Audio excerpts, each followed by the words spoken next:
दोस्तों नमस्कार। थोड़ा आवाज़ गूंजेगा, इसके लिए मैं माफ़ी चाहता हूं आप सबसे। लेकिन बात यहाँ पर आती है खेसारी भैया के शो को लेकर, जो कि आज हमारे बहुत ही दुखी की बात हमारे लिए और खुशी की बात इसलिए है आपके लिए, क्योंकि जिन्होंने कैमूर जिला का स्थान है, वहाँ के रहने वाले हैं, उनके लिए खुशी की बात है कि डुमरकोन में भैया का शो है कैमूर जिला में चैनपुरा विधानसभा में। तो वहाँ पर भैया का शो है, 10-11 बजे से शो है उनका, और सुबह वो 8 बजे चौक हुए हैं, मैंने गए हैं और चौकने के बाद अब शो शुरू हो गया। 11 बजे से मैं वीडियो बना रहा हूँ, शो देखते हैं। और जो है कैमूर जिला का, विनती है कि आप उस शो में जाइए, भागीदारी बनिए। हम जानते हैं कि स्थान कम पड़ेंगे, क्योंकि जब भैया के शो होता है तो कम से कम भाई आप 2 लाख के मेंटेन लेकर ना चलिए, कम से कम 10 लाख के मेंटेन लेकर चलिए, क्योंकि भैया को बुलाने में पैसा तो लगता ही लगता है, लेकिन जनता को कंट्रोल करना सबसे बड़ा पैसा लग जाता है। हमारे उतना बिहार पुलिस सक्षम भी नहीं है कि उतना आदमी को कंट्रोल भी कर दे। करने के लिए लाठी चार्ज करना पड़ेगा। शो में भैया कभी देखना नहीं चाहते, हमसे बोलते हैं कि जब भी शो होता है लाठी चार्ज हो गया तो हम शो ही बंद कर देते हैं। तो मैं विनती करूंगा कि जो भी जाए, चाहे जिसका भी फैन हो, भोजपुरी के तमाम लोग जाते हैं उनका शो देखने। भले आकर फैन किसी और को होता है, लेकिन खेसारी लाल यादव जी के जहाँ शो हो जाता है बवाल हो जाता है।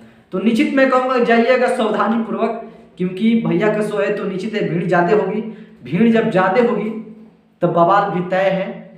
शो तो आप ऐसे ही जाइएगा। और हाँ, आज एक वीडियो रिलीज हुआ है हमारे विवेक भैया के चैनल पर, ब्लू बीट्स भोजपुरी पर। बहुत ही कमाल के वीडियो है, जिन्होंने देखा वो कमेंट करें। और जो यहाँ जा रहे हैं डुमरकोन गाँव में, वो भी कमेंट करें कि हाँ हम शो देखने जा रहे हैं। मेरा पास मजबूरी ये है कि दिवाली अब आ गया है, घर साफ सुथरा हो रहा है, तो अभी आरा में है और आरा में सब करके सब साफ सुथरा हो गया। अब मुझे निकलना है रोहतास जिला में, क्योंकि मेरा घर 2 जगहों पर पड़ता है, जिसके वजह से दोनों जगह पर कुछ ना कुछ दिन हमें गुजारना पड़ता है। तो हम जा ही रहे हैं, देखते हैं। तो इसीलिए जब भी खेसारी भैया आते हैं, चाहे शो होता है इधर, तो हम जा नहीं पाते हैं, लेकिन मौका होगा एक बार जरूर हम आप सबके बीच में वीडियो लेकर आएंगे, वो भी खेसारी भैया का। ठीक है, फिलहाल हम वीडियो का अंत करते हैं।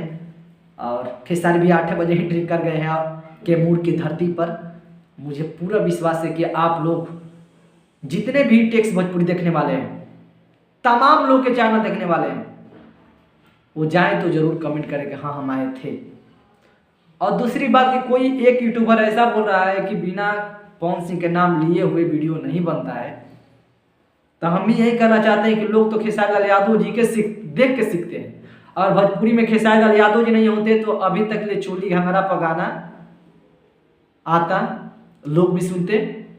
ठीक है, बात यही है। अब कौन सा यूट्यूबर ऐसा वीडियो नहीं बनाता है जिसमें पवन खेसारी की इंडेक्ट नहीं करते हैं। खेसारी के बिना पूरा अधूरा है। ठीक है, पवन सिंह भी आज काम कर रहे हैं सोनू निगम के साथ ना, तो खेसारी के देख कर ही गए हैं। वो गया है जर्मनी, तो हम कुछ इधर ही काम कर देते हैं। नहीं तो आपको पता नहीं है कि सोनू निगम आने से क्या भोजपुरी सुधर जाएगी। उदित नारायण आकर चले गए, कुमार सोनू आकर चले गए, तो सोनू निगम के आने से क्या हो जाएगा।